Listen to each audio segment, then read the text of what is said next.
So even with my porch light on, it glows pretty bright. Yes, it's glowing in the dark. It is glowing in the dark. See? Changes color. Oh, sorry, dropped my phone. And it turned green.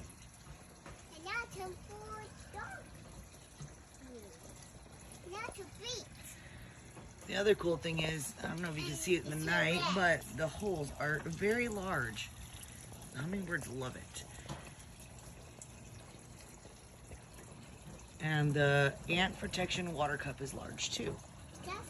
It's absolutely what I was hoping for.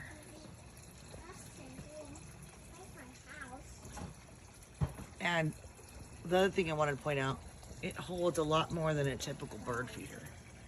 Hummingbird feeder, it holds a lot more than that one. What I would put in that one only put halfway here. Just glowing in the dark. See? Very clear. It's pretty. All right, let's go.